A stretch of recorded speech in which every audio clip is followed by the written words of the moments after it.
Hey all, happy evening. I hope everyone is doing amazing. Here we are on our Wednesday evening, Confessions of a Boss Lady. Let me just share a little bit the live so that we can get a couple of people coming on board and being part of this experience with us. As you come in, please share your name, where you're, joining us from, any thoughts that you've had from past lives of Boss Lady Confessions.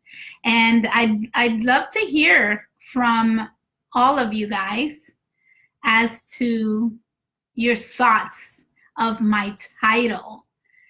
Today we're going to talk about looking like a success and feeling like a failure.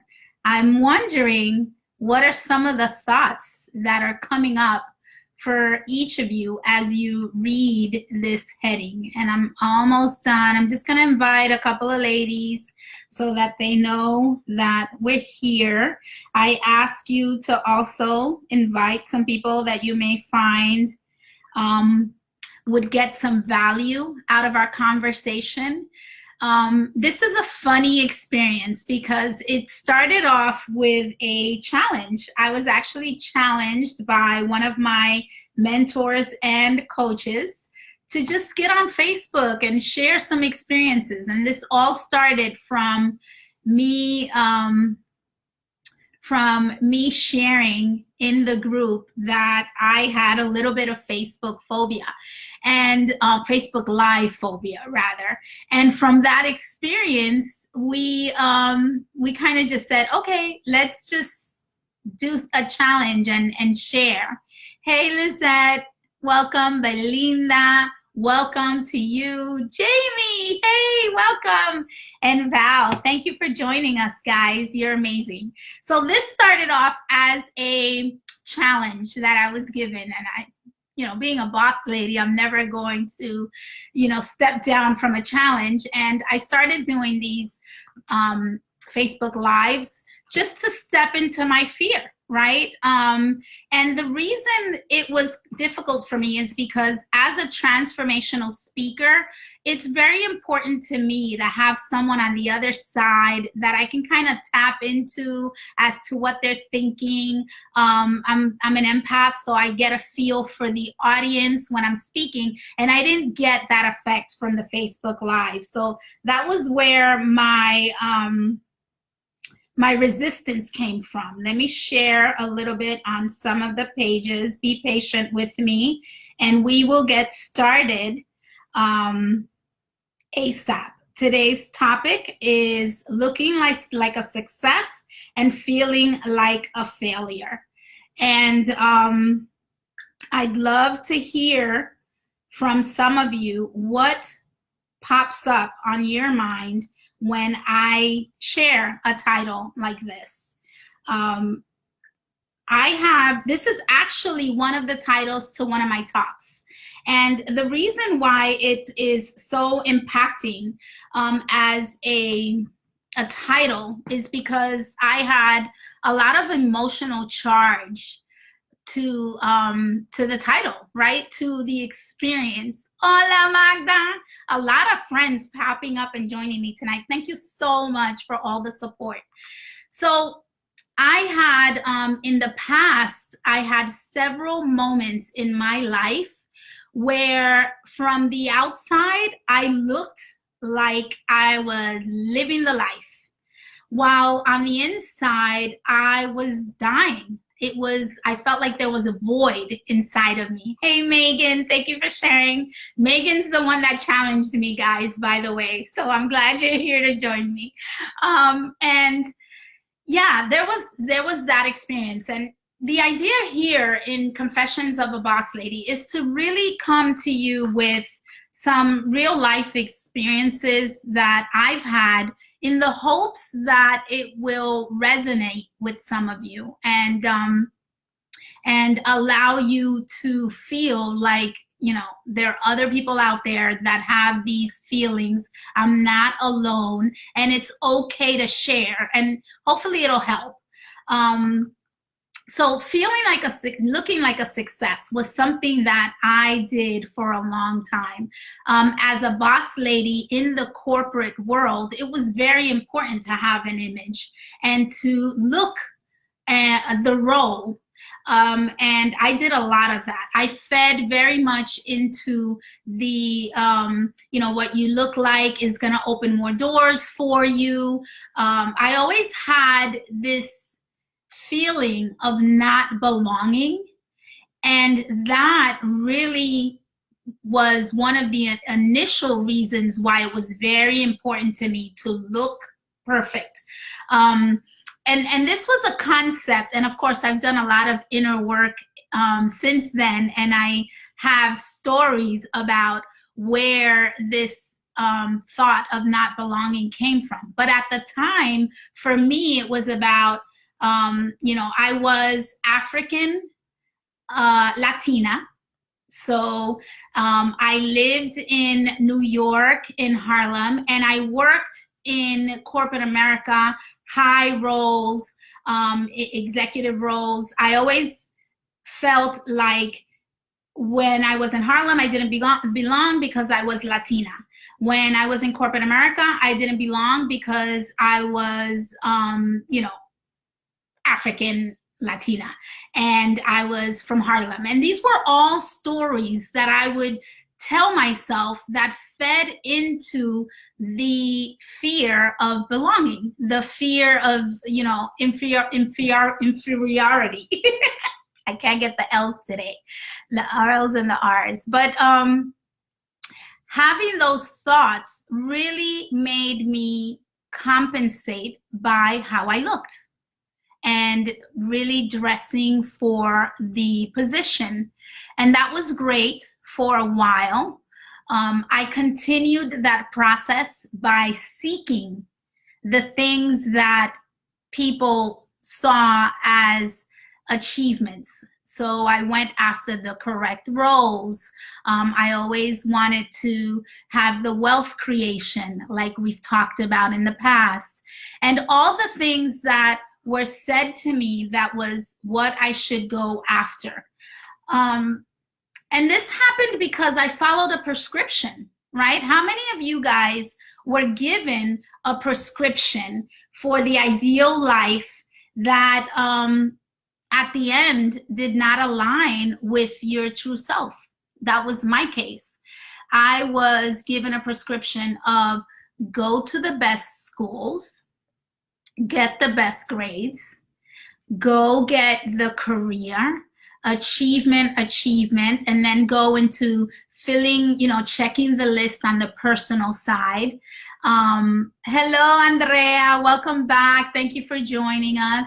And those achievements were about getting the house, getting the husband, and all of those prescriptions and that checklist that I was given. And I just kind of went through the checklist. Okay, check, this is what I should be doing. This is where the direction I should be going on. What's next? This is the next thing. I'd go after it. And if it was about being action-driven, results-oriented, achievement-focused, wealth creation, that was that, and all the details around that, what was on my list. That was the prescription that I was given to fill. Like, I told myself a story, and today I know that it's something that I heard somewhere and just bought into it. It was an agreement that I made very early on, and that was like, we got, you know, my family got to this country, I cannot mess it up, right? And there were other agreements that I made. Like, I told myself that it would make my mother happier if I achieved all these things, right? And in seeking her to be happy and fulfilled and be able to share with her friends what her daughter's doing, I kind of fed into that. And, you know, I know enough now, and it's not about placing blame. It's about taking responsibility for the fact that it was an agreement that I made. It was how I understood I was going to be happy. but I didn't stop to check if those things were going to align with me, with my true self. Welcome, Lisa. Thank you for joining me. So I'd love to start to hear some comments. Maybe you could write on the comments below or share if any of this is resonating with you. If you've had any experiences where you feel like a success, you look like a success, but feel like a failure, or that typical imposter syndrome where you're stepping into this new role and you feel like you still don't fit those shoes, or maybe just following the prescription, going after what you thought you wanted. And then the side where you feel like a failure is that void inside where you feel that something's missing. And that's where I found myself after years of going after the achievements and achieving them. Because I did get to where I was, you know, in corporate America, an expat for a global company, traveling all over the world. Like I was hitting the reach, like I was reaching for what I wanted and getting there. But I felt like a void. Megan says, the inner talk is loud sometimes. Yes, the inner talk is deafening, right? Where you hear it. And that was kind of what changed for me, that inner conversation, that the gremlins, like we say, and the thought life, the negative thought life, because I found myself with this great big void, knowing that something was missing, and hoping that there was more, more to life, more for me to accomplish, a place where I would get to where not only was there achievement, but there was also fulfillment, right? Hey, Fab, thank you for joining us. And what I found in the void is that the worst part about it was that I felt that I could not share how I felt with anyone. And while the negative chatter was getting louder and louder and louder, and there was this calling for me to seek something else versus achievement, to seek out fulfillment, I felt like I couldn't share it with anyone because I felt like everyone saw me as a success, and people would mention how great I had it. Hey, Grace, how are you? Thank you for joining. People would mention, wow, look at the life you have. Oh my God, look at all the things that you've accomplished. And I didn't want to come across as ungrateful. And what happened was I was definitely overwhelmed by my blessings. And that's a book, by the way, Overwhelmed by My Blessings. I was definitely overwhelmed by my blessings. Apologies, a call's coming in. But I felt like people would say, how ungrateful are you to say that something's missing? You have it all. You look like a freaking success. You live in the amazing house. You have the kids, the husband, the job, the career, everything that we are told by society rules that we should go out and get. And in me having it all, quote unquote, brought on the shame of not wanting to say, yeah, I have it all, but there's so much that's missing, so much of the alignment, so much of the fulfillment, so much of what is, our soul purpose that was missing. And I didn't even know what those things were at that time. Like people would talk to me about what's your passion and what's your purpose. And I would seriously in my head say, a number that I wanted in my bank account.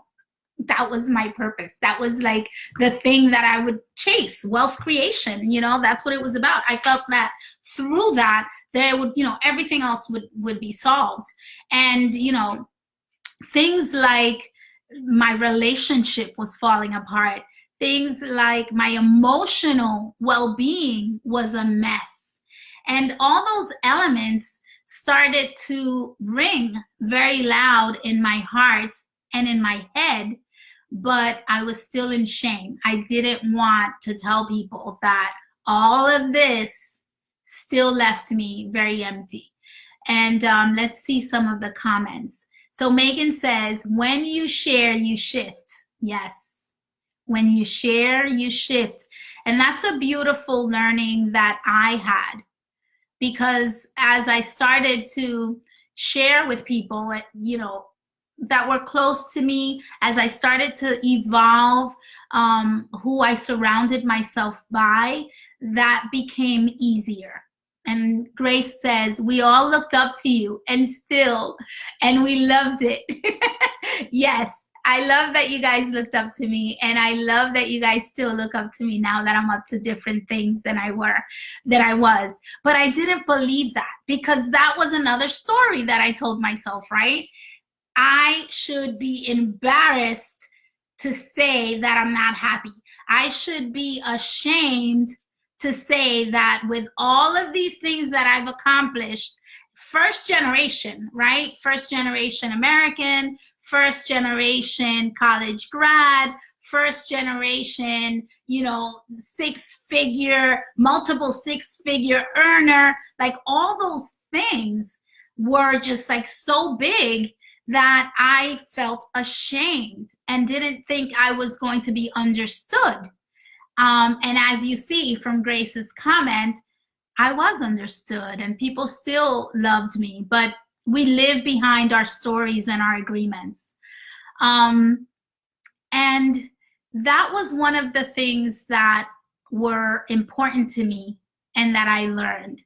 But before I had the lessons, there were all the things that I did to kind of cope, right? One of the things that I create or used to create in the past was this need to fight back, right? So there's 3 ways that people manage stress, right? And there's a lot of background to this, but if we want to make it simple, it's very much about, you know, some people go into fight mode, right? Some people go into flight mode, and some people go into people pleasing. We've talked about this. And for me, it's very much either fight or flight. Those are my 2 go-tos. And when I was dealing with this experience of looking like a success and feeling like a failure, of course, I went into fight or flight.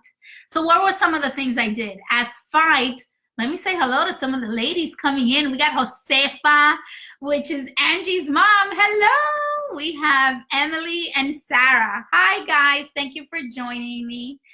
So one of the things that I did was I went into fight mode.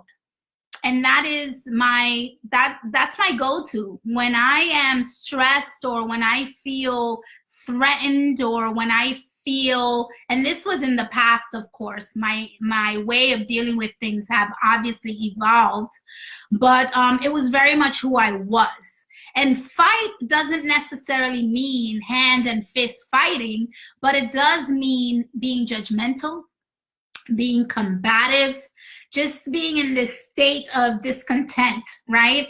I'd snap at people just because I was angry, but it was this underlying anger, right? It was this passive aggressive kind of way of being.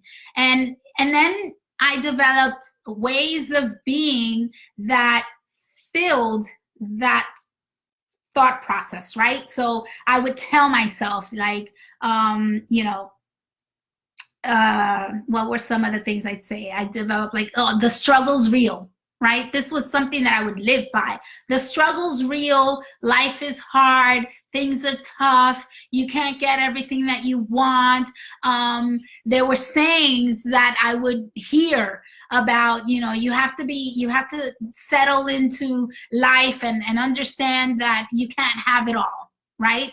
And just these passive aggressive combative thoughts about how this was what it was. and this is as far as I can get. And having it all was a dream that was not to be accomplished.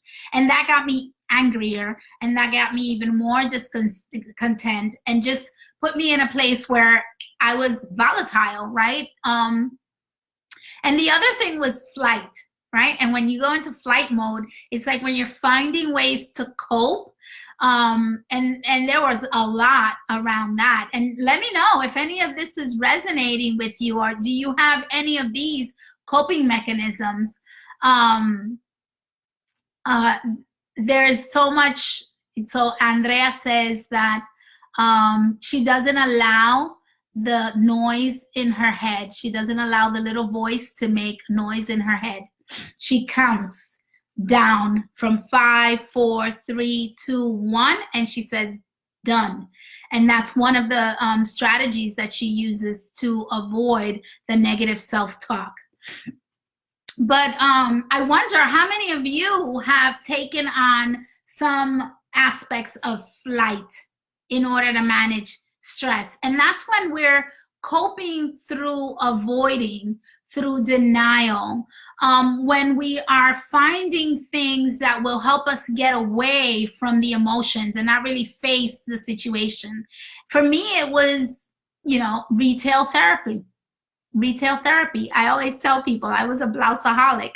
I would literally go to get out of work and go shopping for an hour or two before I went home, because it was just what I needed. If I ended up going straight home, I'd be very anxious.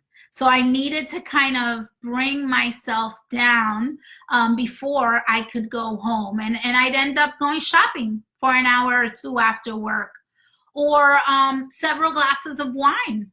On a Wednesday evening, hump day, we'd start with maybe 1 glass of wine. And then on Thursday, maybe 2 glasses of wine. And you'd get yourself to where that was what you use to cope. Grace says, I use sarcasm and jokes to sometimes cope. Yes, that is also a way of fight. Because we're passive aggressive and we're not combative and we're not kind of in your face, just annoying or offending people, we go into like this little sarcasm and just like kind of putting some feeling or some spiciness to the comments that we make that are really kind of letting us sip out the emotions, the anger, the anxiety, and the things that we're feeling. So that's a very good example of going into fight mode. And what are some of the things for flight? I would also love my vacations. It was like I lived for my vacations, because I felt like I'm not getting what I need in life. I'm not getting what I want from the world in my daily to-dos, work, my marriage, etc. So I might as well just plan another vacation every quarter. Hey, Cordelia, thank you for joining us. I'm so excited that you came. How are you? Thank you, beautiful. So it was very much my mode of coping. Fight was my primary mode. And when I just couldn't be more combative, or I was just being so disruptive with it, I'd go into flight. And let's have a couple of glasses of wine, or let's go shopping, or let's create the next vacation because I need that, or let's have a party weekend. And that was my way of dealing with looking like a success and feeling like a failure. And what I want to share with you, thank you for stopping by, Cordelia. I'm so glad you came. I know you have your Facebook radio show. Share it on here so some of the girls can go. Hi, Jennifer, welcome. So I felt like this was an important piece for us to talk about, because as boss ladies, we have this predominant masculine energy that we strive from, that we operate from. And in that masculine energy, we are focused on results. We're focused on achievement, and we're focused on gaining the things that society tells us we should gain, or the things that we buy into are important. And as we go through life, we realize that there's more things that are our emotional needs, right?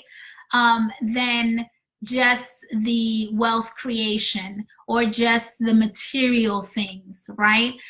When we talk about our emotional needs, if I ask myself today, what's important to me? I want to say contribution. Contribution is huge. It's one of my pillars as a value that I have, to contribute to society, to contribute to others. I, in my transformation, realized that I'm a supporter at heart, where I love supporting others in their endeavor and being a spiritual running buddy with others, or an accountability partner. Anything that'll get people to where they awaken is something that fills my heart. Being a supporter and a boss lady kind of doesn't go together. And that's where the misalignment happens, because I'm being taught to go for the thing, right? To strive, to get that next title, to keep myself on, at the top of my game. And then my alignment, my heart, was about collaboration and helping others. And there starts the misalignment, because I'm going up this lane and missing everything that this lane can provide. And that's why when we are tuned in and tapped in to being boss ladies, we get to blend some of the feminine skills that will allow us to get to the next level. And all of my talks are going to end in this message. I know that me being so driven and so focused and so results oriented and so structured was what got me to a certain place in my life. But it is not without incorporating the feminine aspects that I've incorporated in these last several years of my life, where I have tapped into being compassionate, tapped into collaborating with others, tapped into that piece of me that wants to be a supporter, that piece of me that is much more giving, nurturing, and compassionate, is that I can get the success and the fulfillment. And is in that we become divine boss ladies. And it's that beautiful transformation that makes a difference in our lives, and that allows us to go for the long run. So I want to leave you. Yep, we're at 8:29, and my promise is to keep these to half an hour. You guys let me know if the day of the week works for you guys. It's Wednesdays at 8 o'clock. If half an hour is too much, too little, I'd love to hear if the topics are resonating with you. My idea is to have these, we've already done, I think this is number 3. So this is week 3 where we've done these Facebook Lives. And my idea is to start to bring people on as guests, right? So that we could have diverse opinions and topics that us as boss ladies and myself as a boss lady live through. So I'd love to hear from you as to potential topics for next week or ideas that we can follow. So there it is, guys. A little bit my story, a little bit my experience, and my transformation from looking like a success and feeling like a failure to complete fulfillment and purposeful supporter and collaborator. That's what I've got for you tonight. I hope you've enjoyed it, and I'd love if you guys share comments as you replay this or listen to this later on. Have a wonderful evening, and much love, much light. Bye-bye.